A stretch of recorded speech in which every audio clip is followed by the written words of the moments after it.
Hi hello నమస్తే, welcome to my channel. It's me Aditya.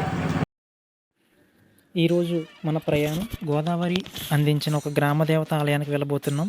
ఇది ప్రస్తుత తూర్పుగోదావరి జిల్లా తాళ్ళపూడి మండలం తాళ్ళపూడి గ్రామదేవత ఆలయం. గ్రామస్తులను చల్లగా చూస్తూ, అంటువ్యాధుల నుండి రక్షిస్తూ, పంటలను పచ్చగా ఉండేలా చేస్తూ, గ్రామాన్ని భూత ప్రేతాల నుండి రక్షిస్తూ, గ్రామ పొలిమేరలలో సదా కాపు కాస్తూ ఉండే దేవత మన గ్రామదేవత. గ్రామదేవతల పూజా విధానం తరతరాలుగా మనకు వస్తున్న గ్రామీణ సాంప్రదాయం. మానవుడు నిత్య జీవితంలో ఎన్నో జయాపజయాల్ని చవిచూస్తున్నాడు. మరోవైపు తన లక్ష్య సాధన కోసం ఎన్నో ప్రయత్నాలు కొనసాగిస్తున్నాడు. మాతృదేవతారాధనలో సకల చరాచర సృష్టికి మూల కారకురాలు మాతృదేవత అని గ్రహించిన పురాతన మానవుడు ఆమెను సంతృప్తి పరిచేందుకు ఎన్నో మార్గాలను ఆశ్రయించాడు. అందులో ప్రార్థన, మంత్రతంత్రాలు, పవిత్రీకరణ, ఆత్మహింస, బలి అనేవి ప్రధానంగా కనిపిస్తున్నాయి. ఇక ఆలయ చరిత్రలోకి వెళ్తే, తాళ్ళపూడి గ్రామదేవతగా నిత్య పూజలు అందుకుంటున్న మోదుగులమ్మ తల్లికి ఆసక్తి కలిగించే ప్రత్యేక చరిత్ర ఉంది. గోదావరి నది ఒడ్డున ఆనుకుని ఉన్న తాళ్ళపూడి గ్రామంలో ప్రజలందరికీ గోదావరితో నిత్య అనుబంధం ఉంది. కొంతమంది చేపలు పట్టుకుని జీవించడం, మరికొంతమంది పడవలు నడుపుకోవడం, మరికొంతమంది కలపపై ఆధారపడి జీవించడం చేస్తూ ఉంటారు. ప్రజలు నిత్యం గోదావరి నీటిని ఇంటికి తెచ్చుకోవడం ఎప్పుడు జరిగే కార్యక్రమాలు. 100 సంవత్సరాలు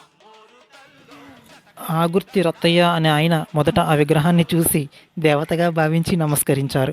అందుకే ఆగుర్తి వారు అమ్మవారికి పుట్టింటివారుగా పేరు పొందారు.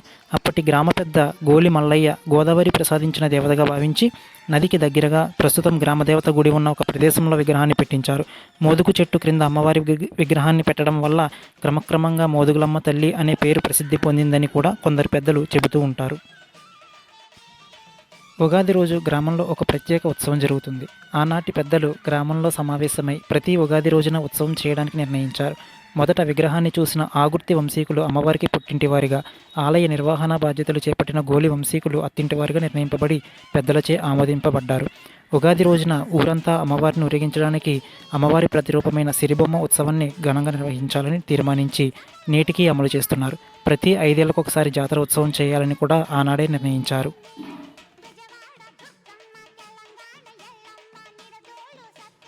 వడపప్పు, చలిమిడి, పానకం సమర్పిస్తే మోదుగులమ్మ తల్లి చల్లగా చూస్తుందనే నమ్మకం గ్రామంలో ఉంది. కొత్త పెళ్లికూతురు చేత గాజులు, వడపప్పు, పానకం, చలిమిడి ఇచ్చే ఆచారం కొనసాగుతోంది. ఉగాది రోజున, కనుమ రోజున నైవేద్యాలు ప్రతి ఇంటిలోనూ పెట్టడం ఆచారంగా వస్తోంది.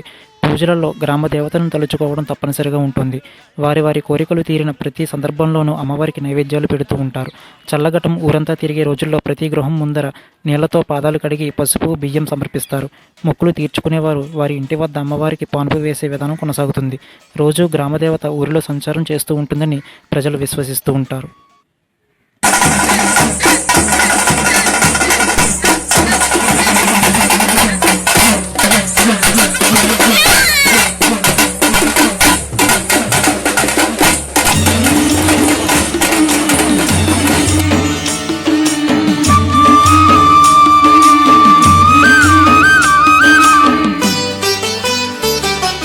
చల్లని మా తల్లి అమ్మోరు, ఆ తల్లి చలవేనమ్మ మా ఊరు. చల్లని మా తల్లి అమ్మోరు, ఆ తల్లి చలవేనమ్మ మా ఊరు. గోదారి పారేది, గుడిగంట గొంతెత్తి పాడేది.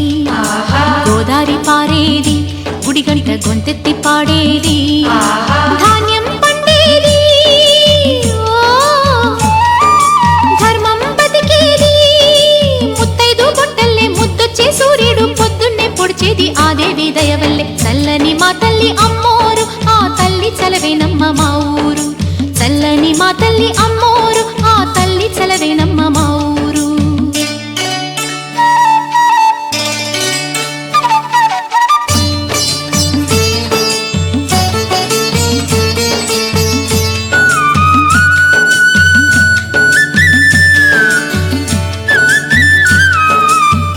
రంగవల్లి ముంగిలి కందం, రావి చెట్టు రచ్చకు అందం, పట్టు చీర.